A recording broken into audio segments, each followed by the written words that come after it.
गुरु के सुमिरन मात्र से नासति विघ्न अनंत। ताते सर्वारंभ में ध्वावत है सब संत। गुरु की महिमा अनंत है, कह न सके श्रुति से।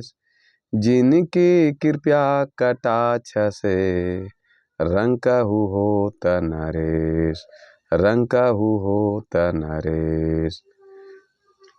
मेरे परम पूज्य गुरुदेव आराध्य देव जी, तीर्थों को भी पावन कर देने वाले ज्ञान ध्यान साधना के द्वारा मधुमंगलमय संत समाज, सत्संग स्थल पर आए हुए अध्यात्म प्रेमी सज्जनों तथा देवियों, इस दुनिया के अन्य धार्मिक जीवन जीने वालों में और सदगुरु कबीर साहब के जीवन जीने में बड़ा अंतर है। ये अंतर क्या है? तो अंतर यह है कि दूसरे लोग यह कहते हैं कि धर्म के रक्षा के लिए अगर मनुष्य को गंवाना पड़े तो गंवा दिया जाए। धर्म की रक्षा करने के लिए मनुष्य को, इंसानियत को गंवाना पड़े तो गंवा दिया जाए। उससे कोई मनुष्य को गंवा दीजिए, मार दीजिए। लेकिन और सदगुरु कबीर साहब का कथन है कि दर्शन है, कथन भी है और दर्शन है। दर्शन क्या है कि अगर एक मनुष्य को बचाने के लिए सृष्टि के सारे नियम, सारे नीति नियम, रीति को, रिवाज को, प्रथा को, धर्म आदि को गमाया जा सकता है तो गमा दीजिए। लेकिन मनुष्य को बचा लीजिए। सदगुरु कबीर साहब कहते हैं कि रीति हो, रिवाज हो, प्रथा हो, धर्म हो आदि को गमाया जा सकता है तो गमा दीजिए, लेकिन मनुष्य को बचा लीजिए। क्योंकि रीति बने हैं किसके लिए? रीति बने हैं किसके लिए? मनुष्य के लिए। रिवाज बना है किसके लिए? मनुष्य के लिए। विचारधारा बना है किसके लिए? मनुष्य के लिए। मंदिर बना है किसके लिए? मनुष्य के लिए। मनुष्य रहे, मनुष्य ना रहे तो फिर मंदिर का क्या काम है? मनुष्य अगर नहीं रहे तो मंदिर का क्या काम है कोई काम? कबीर साहब कहते हैं कि कबीर साहब का कहना है, लेकिन इस प्रथा को करके क्या करेगा? जैसे जो भी मंदिर बना, तीर्थ बना, सत्संग बना, प्रथा बना, रीति बना, रिवाज बना, किसके लिए बना? ये मनुष्य के लिए बना। लेकिन ये पूरे संसार की धारणा है लोगों का कि मनुष्य को मार दो लेकिन मंदिर को बचा लो। लेकिन ये मंदिर, पूजा पाठ, रीति रिवाज किसके लिए बना है? मनुष्य के लिए बना है। और अगर मनुष्य धरती पर नहीं रहेगा तो फिर ये रीति रिवाज, मंदिर, तीर्थ क्यों बना? लेकिन ये जो मानने से आज भी इनकार कर रहा है, लेकिन कोरोना ने ये कर करके दिखा दिया। कोरोना ने ये कर करके दिखा दिया। क्या दिखा दिया? कि जब कोरोना आया देश में तो सब मंदिर मस्जिद में ताला लग गया और देवता देवी अकेले में होली खेल रहे हैं। क्योंकि अब मनुष्य पर खतरा है। कोरोना जो आया तो वो मनुष्य पर खतरा है, तो मनुष्य पर खतरा आया तो मंदिर को बंद कर दिया गया। यही बात सदगुरु कबीर साहब 600 वर्ष पहले ही से कह रहे हैं कि मनुष्य है तब मंदिर है, मनुष्य है तब तीर्थ है, मनुष्य है तब प्रथा है, रीति है, रिवाज है, और मनुष्य नहीं है तो फिर ये जग तप मंदिर पूजा पाठ किस काम का?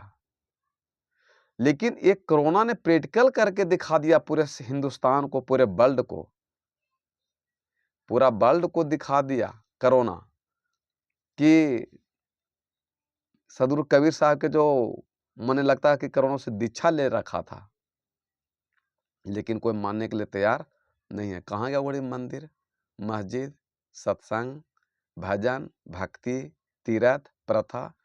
इसलिए सदगुरु कबीर साहब कहते हैं कि मंदिर तोड़ो मस्जिद तोड़ो तो कुछ नहीं मुजाकात रे बंदे, तो कुछ नहीं मुजाकात, पर किसी का दिल मत तोड़ो, यह घर खास खुदा का, यह घर खास खुदा का।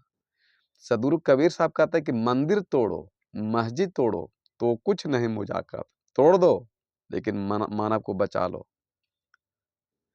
और पर किसी का दिल मत तोड़ो, यह घर खास खुदा का।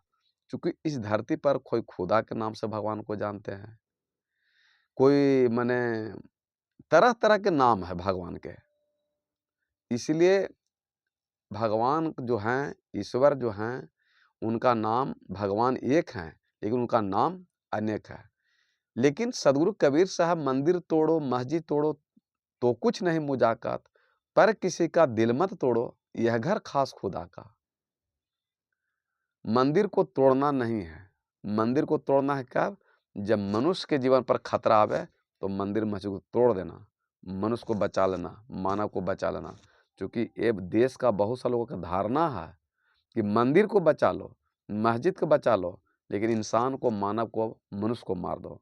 लेकिन सदगुरु का कहना है कि मंदिर को तोड़ दो, मस्जिद को तोड़ दो, लेकिन मानव को बचा लो, इंसान को बचा लो। क्योंकि धरती पर इंसान से बड़ा कोई भगवान नहीं है, मनुष्य से बड़ा कोई भगवान नहीं है, मनुष्य से बड़ा कोई देवता देवी नहीं है। मनुष्य क्या नहीं कर सकता, लेकिन मंदिर को तोड़ना नहीं है। कब तोड़ना है, जब मनुष्य के, मानव के जीवन पर खतरा हो। कैसे, जैसे मान लिया कि मेरा हाथ है, आपके बारे में नहीं कहेंगे, मेरा अंगुरी है, ऐसा अंगुरी में जख्म मेरा हो जाए, और जख्म हो जाए और इसको हम डॉक्टर के पास चेकअप कराने के लिए जाएं, तो ब्लड जांच, पेशाब जांच, पैखाना जांच, अल्ट्रासाउंड मैंने जो भी डॉक्टर का सिस्टम वो किया, और जांच में रिपोर्ट आया कि अंगुरी में कैंसर है। क्योंकि आप पर नहीं कहेंगे, भगवान न करे कि आपको हो जाए, हम अपने पर करें, क्योंकि हम लोग को मौत से डर है नहीं। मरना मरना सब कहे, मरना न जाने कोई, एक बार ऐसा मरे कि दोबारा मरण हो। जो साधु संत जीते जी मर गए हैं, उसको मौत से क्या डर लगना है। अब चूंकि संसार को जो आत्मा को समझ जाएगा, उसको डर समाप्त हो जाता है। न कुछ हम लेकर आए हैं, न कुछ लेके जाएंगे, तो फिर यहाँ झूठ सच बेईमानी शैतानी लड़ाई झगड़ा पर परिवार में कलह कलेश चिंता टेंशन कर से कोई फायदा है, तो डर किस बात का। आया सो जाएगा, राजा रंग फकीर, एक सिंहासन चढ़ चले एक बनत जात जंजीर। तो ये जांच हुआ तो इसमें निकल गया कैंसर।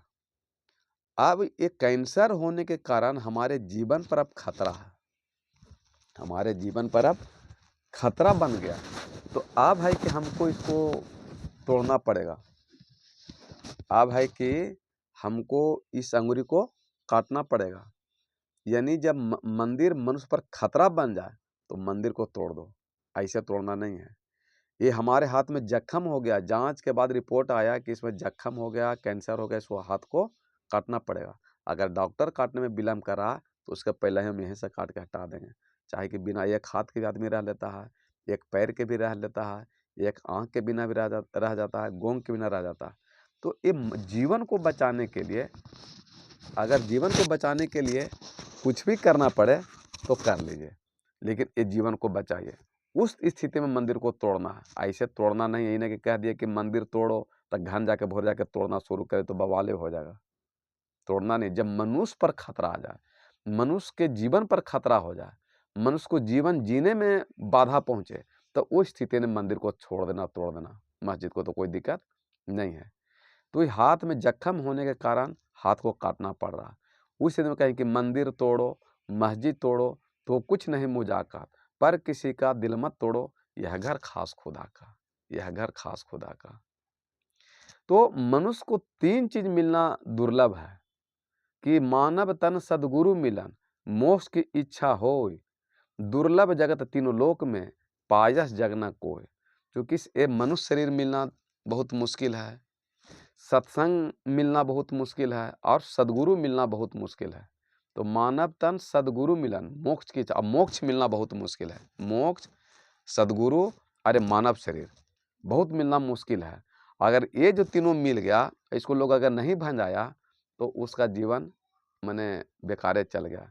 जिससे गोस्वामी तुलसी साहब कहने कि बड़े भाग मानुष तन पावा, सुर दुर्लभ सब ग्रंथन गावा। कि इस शरीर को पाने के लिए देवता देवी भी तरस रही हैं, और हम लोग के देवता देवी के मने से बढ़िया शरीर मिल गया है, तो इसको हम लोग विषय वासना ने, अहंकार को, घमंड में, लड़ाई झगड़ा में, राग द्वेष में इसको बिता रहे हैं। और कहें कि साधन धाम मोक्ष कर द्वारा, पाई न जई परलोक सवारा। क्योंकि हमारे सनातन धर्म में अर्थ धर्म काम मोक्ष, मोक्ष है, स्वर्ग वर्ग नहीं है। स्वर्ग तो पंडित ठग रहा है खाली, पूजा के नाम पर, पाठ के नाम पर, मरला के बाद वो कहता है कि स्वर्ग में खाना भेज देंगे, ये भेज देंगे, टिफिनकारी भेज देंगे, खटिया पलंग में, वो सब पंडित जी के घरे जा रहा है। वो आपके पिता के जो जीते जी अपना मोक्ष मुक्ति कल्याण नहीं किया, वो मरने के बाद तो पंडित तो छोड़ दीजिए, साधु संत महात्मा भी नहीं कोई मुक्त उसको दे सकता है मुक्ति। पंडित कहाँ से देगा? ये सब भ्रम है। तो जीते जी जो सारे विषय वासना से मुक्त हो जाता है, वही मुक्ति है, दूसरा कोई उपाय नहीं है। तो ये कहीं न कि छित जन पाव गगन समीरा, 5 तत्व से बना शरीरा। तो गोस्वामी तुलसी साहब कह रहे हैं कि ये जो शरीर 5 तत्व से बना है, तो छित जन पाव गगन समीरा, 5 तत्व से बना शरीरा। और दूसरी जगह कहते हैं कि छित जन पावक गगन समीरा, अपंच रचित यह अधम शरीरा। तो फिर इस शरीर को अधम क्यों कह दिए? क्योंकि अधम इसलिए कह दिए कि आप भजन भक्ति सत्संग नहीं किया तो शरीर अधम हो गया। ये शरीर मिला है कि भजन भक्ति सत्संग करके मोक्ष मुक्ति प्राप्त करने के लिए। इसलिए जिसके जीवन में मानव तन सद्गुरु मिलन, मोक्ष की इच्छा हो, दुर्लभ जगत तीनों लोक में, पायस जगना कोय। तो इस शरीर मिल गया, सद्गुरु मिल गया, और जिसको सद्गुरु में उसको मोक्ष निश्चित है, तो उसको फिर जीवन में कुछ बचा पाने के लिए नहीं, फिर उसको आवागमन से मुक्त हो गया, और फिर उसका जीवन उद्धार हो गया, उसका जीवन कल्याण हो गया। फिर आपको सोचने की जरूरत नहीं है। बोलिए सद्गुरुदेव भगवान की जय। सहाय बन गई, सहाय बन गई, सहाय बन गई।